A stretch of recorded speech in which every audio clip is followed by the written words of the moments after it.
Terrell Thomas, and I'm out here with a good friend, man that's been doing this thing for some time. NBA star, now he's doing things in social activism, goes by the name of Mr. Larry Sanders. Now we're out here with something very special today. We're at Staples Center right now for the LA Sparks game, but they actually are highlighting mental health awareness. So talk to me and just let our audience know why it was so important for you to be here today. I'm honored to be here. Let me start with that. We have to keep the conversation alive. We have to make it a real thing in the athletic community, the African American community, the community in general.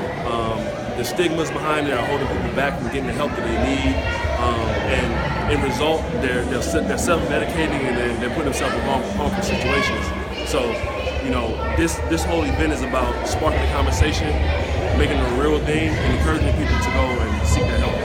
Now, in 2015, you took a stance and you walked away from a lot of money in the NBA to kind of focus and dedicate your life to mental health and being, I don't want to say healthier, but just being more aware of what you had going on. Talk to me about how that was. And recently, you were back in the NBA doing some things with balling with the Cavs and stuff like that. So what were those experiences like?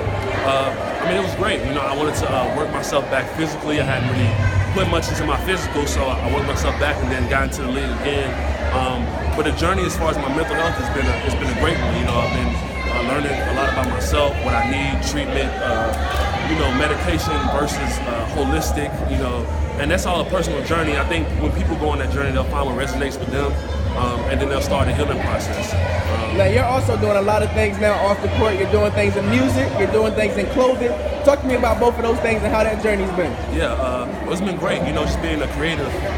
I love to create. That's part of my healing process, is to be able to create and put things out there into the world. So with my music, with my art, my clothing, not only am I learning how to create my vision, but I'm also teaching. And I think that's the main goal, is to be able to pass this knowledge down to other athletes and other human beings who seek that creative thirst.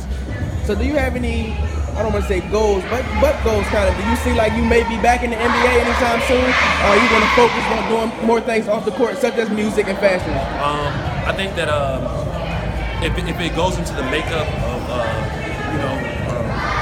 awareness, encouraging the youth, inspiring.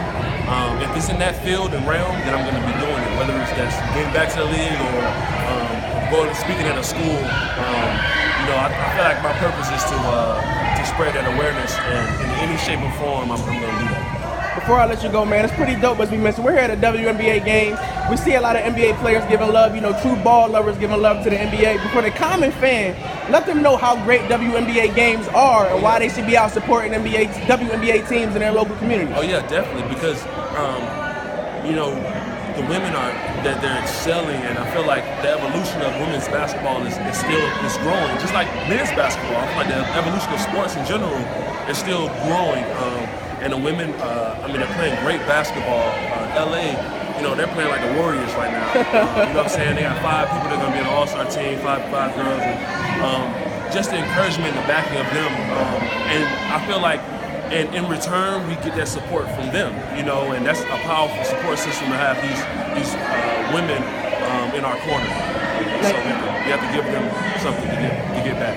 You're continuing to conquer your anxiety and depression. How do you think other athletes, whether they be in the MLB, NBA, NFL, to go about reaching out if they feel as though they have those issues and want to get help as well? Right. Well, I would say in your local state, in everyone's city, there's somewhere you can go to reach out for help. I would say seek that.